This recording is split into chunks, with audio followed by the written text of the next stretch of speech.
ओम शांति। आज है 28 जुलाई 2021 के ईश्वरीय महावाक्य। पहले सुनते हैं मुरली के मुख्य पॉइंट्स। बाबा ने कहा, पहले तुम आसुरी परिवार के थे, अब जीते जी ईश्वर ने तुमको अडॉप्ट किया है तो ईश्वरीय परिवार के बन गए। इसको ही शरणागति कहा जाता है।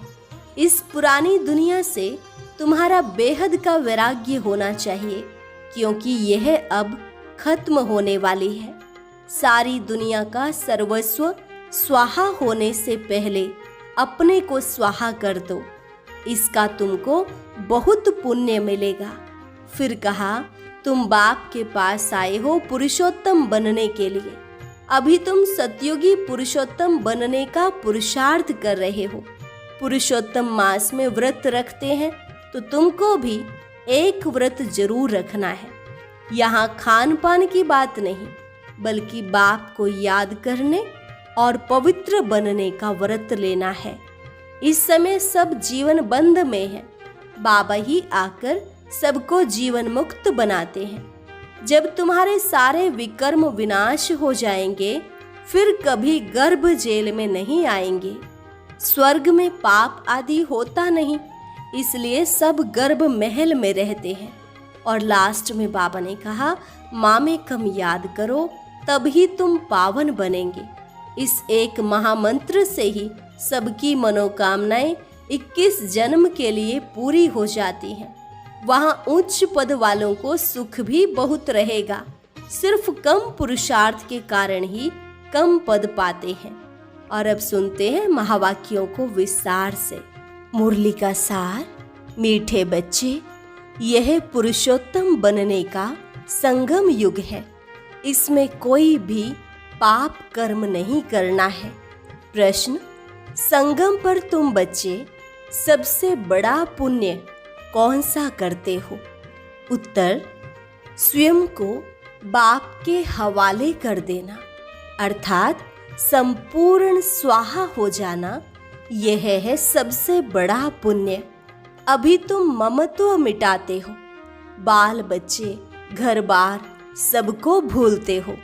यही तुम्हारा व्रत है। आप मुए, मर गई दुनिया। अभी तुम विकारी संबंधों से मुक्त होते हो। गीत, जले न क्यों परवाना। ओम शांति। यह सब भक्ति मार्ग में बाप की महिमा करते हैं। यह है परवानों की क्षमा के लिए महिमा।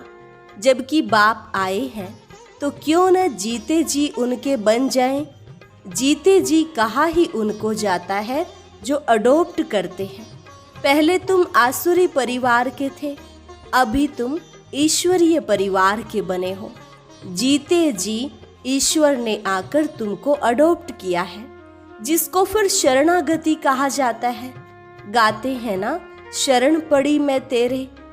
अब प्रभु की शरण तब पड़े जबकि वह आए, अपनी ताकत दिखाए, जलवा दिखाए।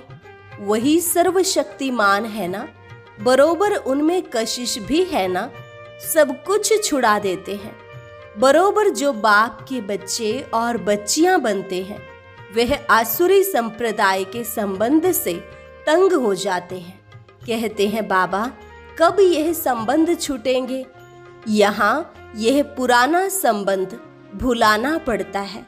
आत्मा जब देह से अलग हो जाती है तो बंधन खलास हो जाते हैं। इस समय तुम जानते हो सबके लिए मौत है, और यह जो बंधन है, यह सब है विकारी।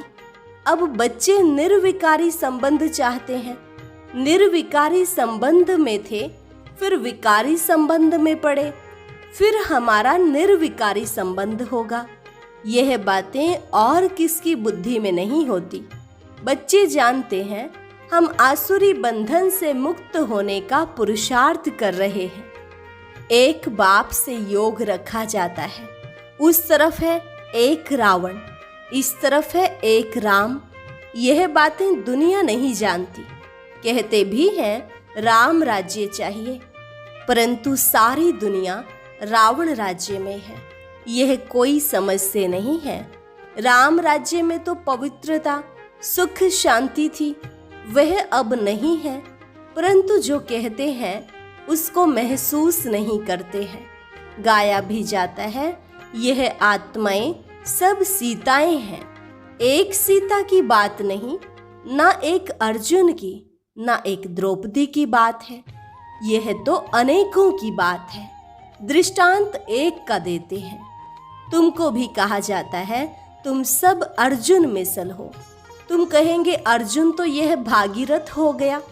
बाप कहते हैं मैं साधारण बूढ़े तन का यह रथ लेता हूँ। उन्होंने फिर चित्रों में घोड़ा गाड़ी दिखाया है।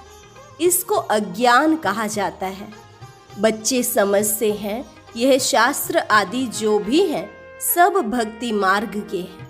यह बातें कोई समझ न सके जब तक 7 रोज समझने का कोर्स न ले। भक्ति अलग है। ज्ञान, भक्ति और वैराग्य कहते हैं। वास्तव में सन्यासियों का वैराग्य कोई सच्चा नहीं है। वे तो जंगल में जाकर फिर आए शहरों में निवास कर बड़े बड़े मकान आदि बनाते हैं। सिर्फ कहते हैं हमने घर बार छोड़ा है। तुम्हारा है सारी पुरानी दुनिया से वैराग्य। यथार्थ बात यह है, वह है हद की बात। इसलिए उनको हठ योग, हद का वैराग्य कहा जाता है। तुम बच्चे जानते हो यह पुरानी दुनिया अब खत्म होनी है, इसलिए जरूर इससे वैराग्य आना चाहिए। बुद्धि भी कहती है नया घर बनता है तो पुराने को तोड़ा जाता है। तुम जानते हो अभी तैयारी हो रही है। कलयुग के बाद फिर सतयुग जरूर आएगा। अभी यह है पुरुषोत्तम संगम युग। पुरुषोत्तम मास भी होता है। तुम्हारा है पुरुषोत्तम युग। पुरुषोत्तम मास में दान पुण्य आदि करते हैं। तुम इस पुरुषोत्तम युग में सर्वस्व स्वाहा कर लेते हो। जानते हो यह सारी दुनिया ही स्वाहा होनी है, तो सारी दुनिया का सर्वस्व स्वाहा होने के पहले हम अपने को क्यों न स्वाहा करें। इसका तुमको कितना न पुण्य मिलेगा। वह है हद का पुरुषोत्तम मास। यह तो बेहद की बात है। पुरुषोत्तम मास में बहुत कथाएं सुनते हैं, व्रत नियम रखते हैं। तुम्हारा तो बड़ा भारी व्रत है। तुम्हारे भल बाल बच्चे, घर बार आदि सब हैं, परंतु दिल से ममत्व मिट गया है। आप मुए, मर गई दुनिया। तुम जानते हो यह सब खत्म हो जाएंगे। हम बाप के बने हैं पुरुषोत्तम बनने के लिए। सर्व पुरुषों में अर्थात मनुष्यों में उत्तम पुरुष यह लक्ष्मी नारायण सामने खड़े हैं। इनसे उत्तम कोई भी मनुष्य नहीं हो सकता। लक्ष्मी नारायण विश्व के मालिक थे। तुम आए हो ऐसे पुरुषोत्तम बनने। सभी मनुष्य मात्र सद्गति को पाते हैं। मनुष्यों की आत्मा पुरुषोत्तम बन जाती है, तो फिर उनके रहने का स्थान भी ऐसा उत्तम होना चाहिए। जैसे प्रेसिडेंट सबसे उच्च पद पर है, तो उनको रहने के लिए राष्ट्रपति भवन मिला है। कितना बड़ा महल, बगीचा आदि है। यह हुई यहाँ की बात। राम राज्य को तो तुम जानते हो। तुम सतयुगी पुरुषोत्तम बनते हो, फिर यह कलयुगी पुरुषोत्तम रहेंगे नहीं। तुम सतयुगी पुरुषोत्तम बनने के लिए पुरुषार्थ कर रहे हो। तुम जानते हो हमारे महल कैसे बने हुए होंगे। कल राम राज्य होगा। तुम राम राज्य में पुरुषोत्तम होंगे। तुम चैलेंज करते हो कि हम रावण राज्य को बदल राम राज्य स्थापन करेंगे। अब चैलेंज किया है तो 1-2 को पुरुषोत्तम बनाना है भविष्य 21 जन्म के लिए। देवताओं की महिमा गाते हैं सर्वगुण संपन्न, अहिंसा परमो देवी देवता धर्म। तुम जानते हो और कोई मनुष्य नहीं जानते। तुम दूसरे जन्म में पुरुषोत्तम बनेंगे, फिर इस रावण राज्य का कोई नहीं रहेगा। अभी तुमको सारा ज्ञान है। अब रावण राज्य ही खत्म होना है। आजकल तो समय का भी कोई भरोसा नहीं है। अकाले मृत्यु हो जाती है, अथवा किसकी दुश्मनी हुई तो उड़ा देते हैं। तुमको तो कोई उड़ा न सके। तुम अविनाशी पुरुषोत्तम हो। यह है विनाशी, सो भी रावण राज्य में। इनको तुम्हारे दैवी राज्य का पता ही नहीं है।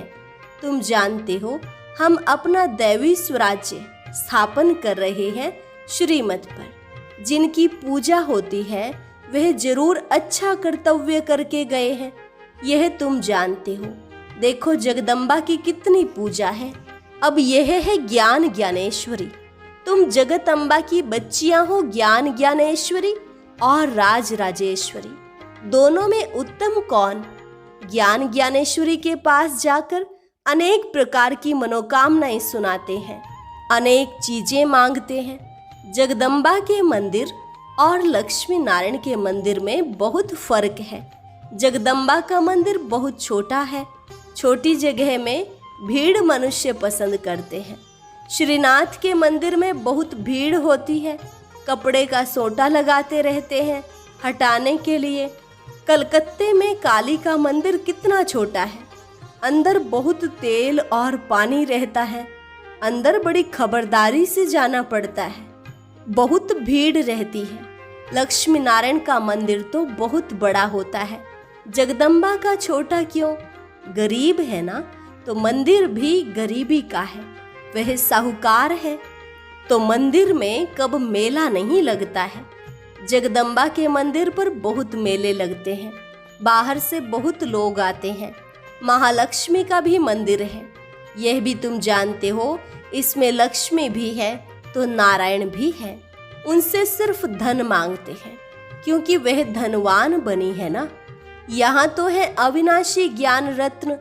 धन के लिए लक्ष्मी पास जाते हैं, बाकी अनेक आशाएं रख जगदम्बा के पास जाते हैं। तुम जगत अम्बा के बच्चे हो। सबकी मनोकामनाएं 21 जन्मों के लिए तुम पूरी करते हो। एक ही महामंत्र से सब मनोकामनाएं 21 जन्म के लिए पूरी हो रही है। दूसरे जो भी मंत्र आदि देते हैं उनमें अर्थ कुछ नहीं है।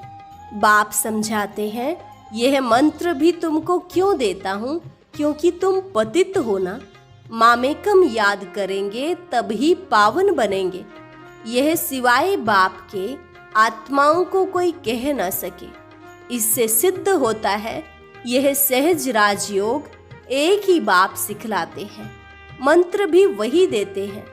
5000 वर्ष पहले भी मंत्र दिया था। यह स्मृति आई है। अभी तुम सम्मुख बैठे हो।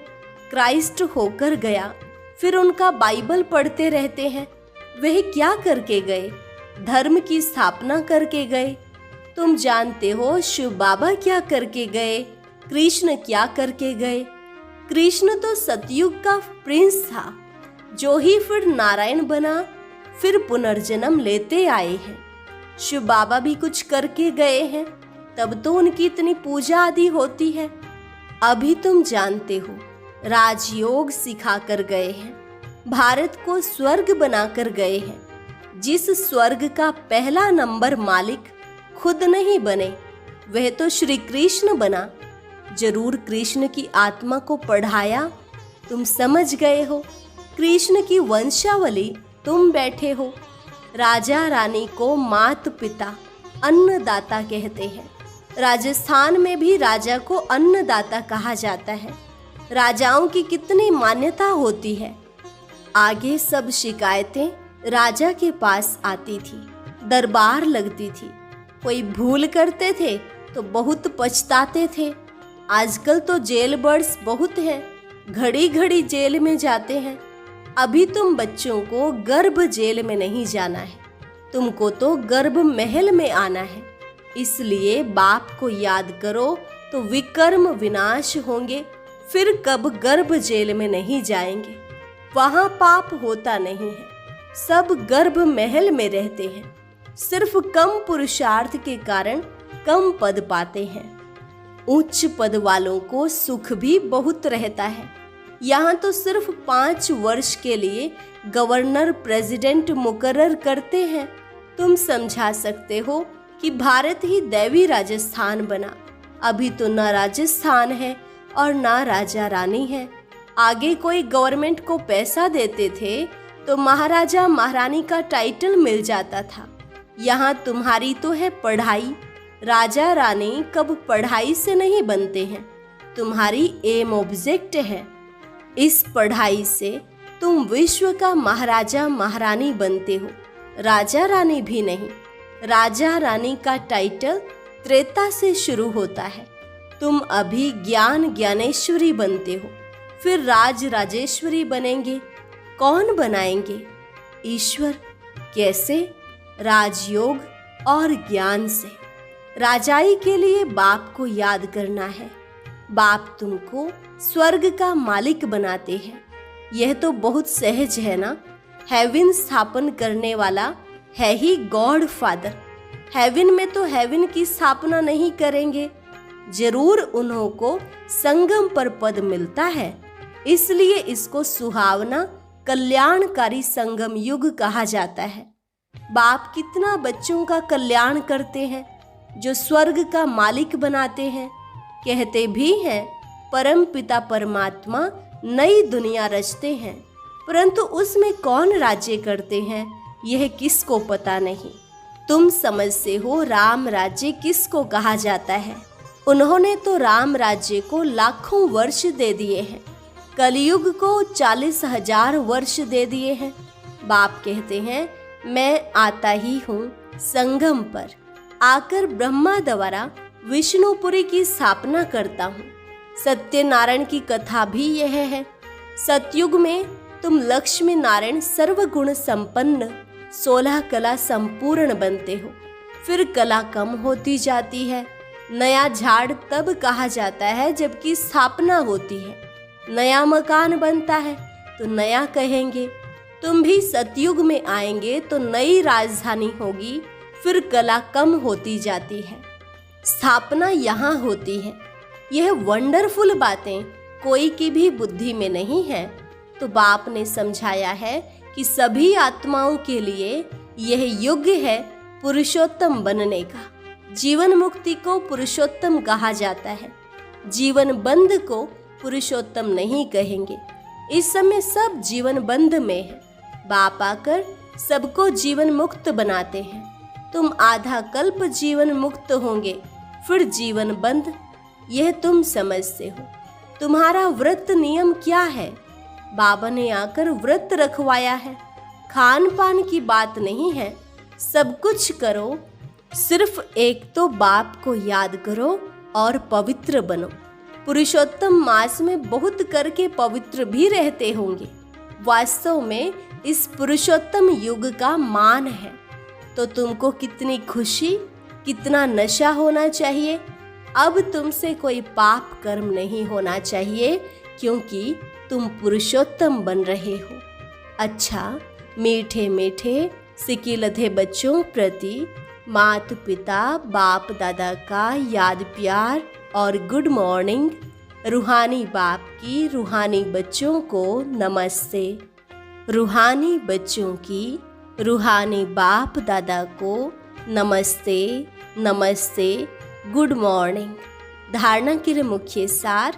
पहली पॉइंट, इस पुरुषोत्तम युग में जीवन मुक्त बनने के लिए पुण्य कर्म करने हैं, पवित्र जरूर रहना है। घर बार आदि सब होते, दिल से ममत्व मिटा देना है। दूसरी पॉइंट, श्रीमत पर अपने तन मन धन से दैवी राज्य स्थापन करना है, पुरुषोत्तम बनाने की सेवा करनी है। वरदान, ऑलमाइटी बाप की अथॉरिटी से हर कार्य को सहज करने वाले सदा अटल निश्चय बुद्धि भव। ऑलमाइटी बाप की अथॉरिटी से हर कार्य को सहज करने वाले सदा अटल निश्चय बुद्धि भव। हम सबसे श्रेष्ठ ऑलमाइटी बाप की अथॉरिटी से सब कार्य करने वाले हैं। यह इतना अटल निश्चय हो जो कोई टाल न सके। इससे कितना भी कोई बड़ा कार्य करते अति सहज अनुभव करेंगे। जैसे आजकल साइंस ने ऐसी मशीनरी तैयार की है जो कोई भी प्रश्न का उत्तर सहज ही मिल जाता है, दिमाग चलाने से छूट जाते हैं। ऐसे ऑलमाइटी अथॉरिटी को सामने रखेंगे तो सब प्रश्नों का उत्तर सहज मिल जाएगा और सहज मार्ग की अनुभूति होगी। स्लोगन: एकाग्रता की शक्ति परवश स्थिति को भी परिवर्तन कर देती है।